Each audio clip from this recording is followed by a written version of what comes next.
Hey folks, my name is Axel. Don't mind me, I'm just having a delicious snack right now. This bit's dumb. Man, segues are weird, right? Donkey Kong! I knew nothing about this game going in, other than the fact that it was the follow-up to Donkey Kong Country Returns on the Wii, and that game wasn't half bad. And this game isn't new by any means, it's actually a port of a Wii U title back in 2015.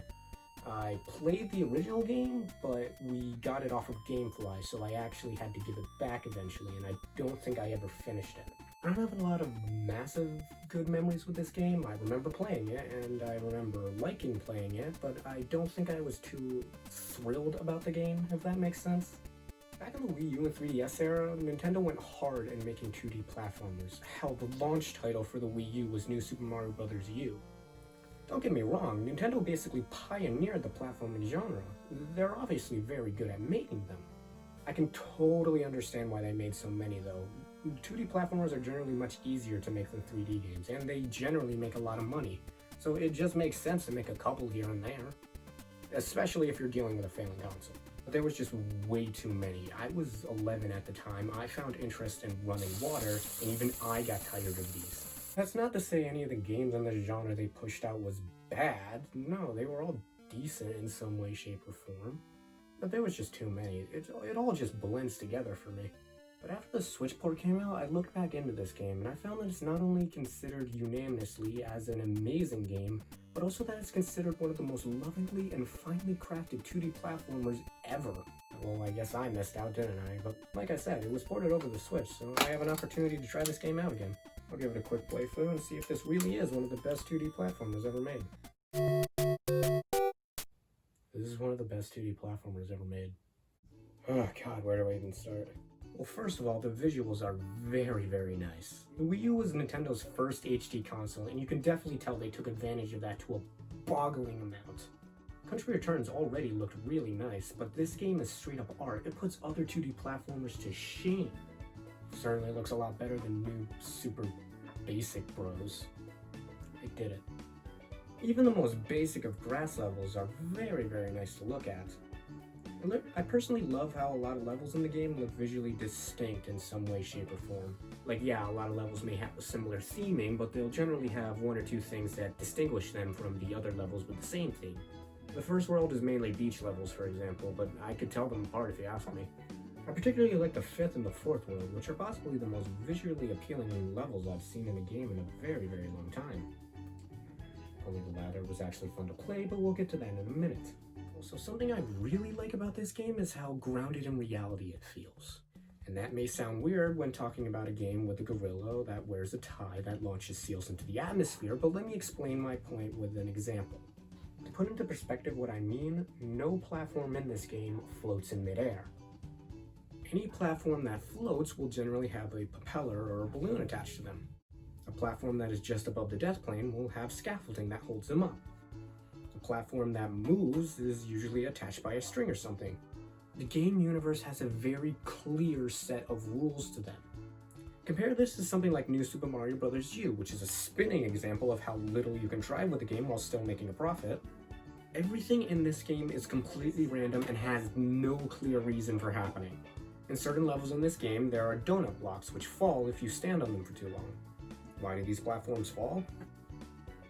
There's a boss in the World 7 castle that stomps and creates lightning waves.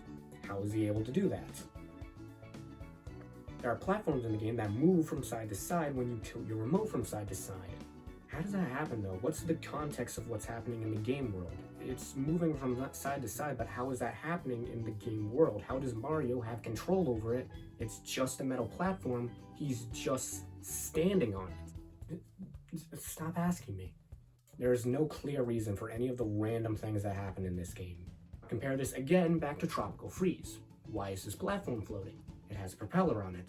Why is this platform staying in the air? It has scaffolding holding it up. Why does this platform move when I touch it? It's held up by honey, and the honey is causing it to swing. Even if the answer is ridiculous, there's still an answer there. The world has a very clear way it works, and you are able to understand the way it works. And again, there's Mario Brothers, where giant, perfectly shaped cubes floating in the air is normal, and the reason it happens is just because that's how the world works. In World 5-5, there are jellies that you can bounce on, and the blue jellies have switches in them that cause other platforms to move in and out of the background. Later on in the level, you see platforms that are moving in and out of the background by themselves, so you have to time your jumps. For a second, you wonder why this is happening. Why are these platforms moving in and out of the background on their own? But then 5 seconds later, you see an enemy in the background jumping up and down on one of the jelly switches, and that's what's causing them to move in and out of the background. You can't interact with this enemy in any way, shape, or form. It's just out of your reach. The only reason that is there is to give this small little event an explanation. The only reason this even exists is to just give context to this random thing that's happening so you know why it's happening. That's what I mean when I say grounded in reality. No matter how ridiculous an answer might be, every random thing has an answer, and that is so refreshing to see in a platformer of all things.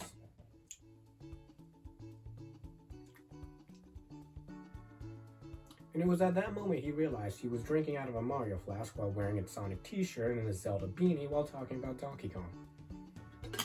Everything in this game requires you to actually think about what you're doing, and it feels great, and that's in no small part to the way DK controls. DK has a very nice way to him while still having a good falling speed.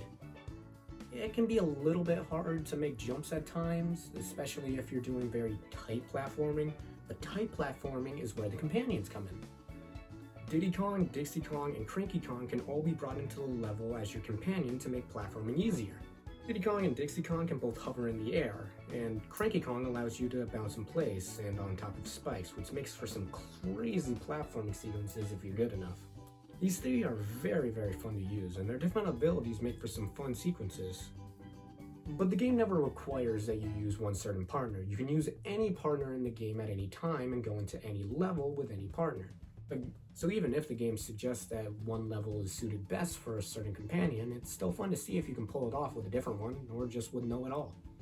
So there you go, the game is fun, the controls are slick, the design is awesome, it's a perfect game. Except it isn't.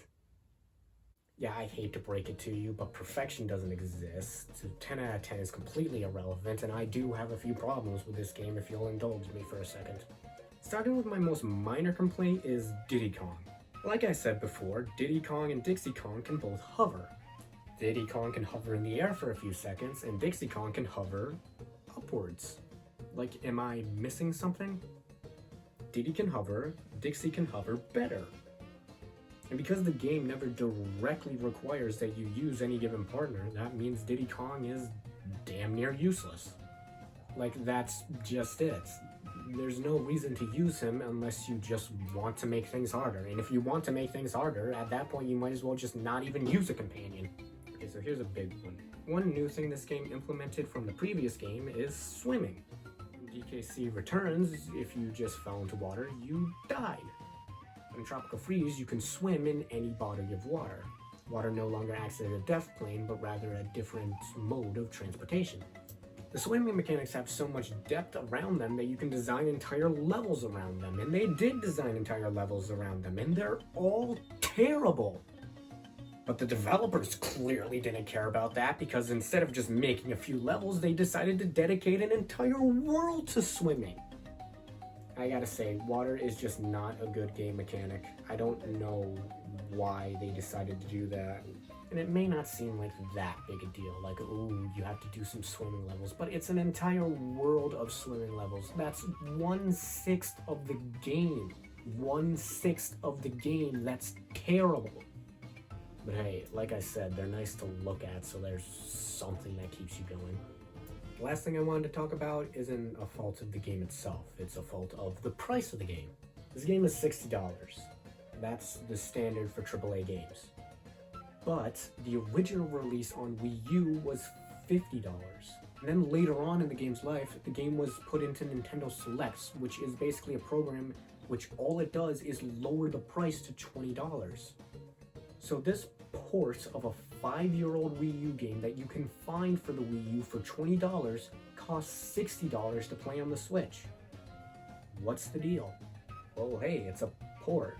Maybe they have enough new stuff to justify the price. Well, let's see here. There's a new funky mode that is basically just the game's easy mode. That's it. That's it. That's all they added. An easier difficulty is what they use to justify a raise of $10. Sure, the game can be played portably now, but that's certainly not a selling point for any of the other Wii U titles that were ported to Switch, and it's certainly not a reason for a price raise. If anything, portability is a reason for a price cut. I can totally understand porting a lot of the Wii U games to Switch because it gives them an opportunity to sell more, but for God's sake, the absolute least you can do is keep the original price. But despite all the problems I have with this game, it's still a ton of fun to play. I'm more than happy that I took a look back at this game. It's a shining example of how great a game series can be if you give developers a lot of creative freedom. And how bland a game can be if you do nothing.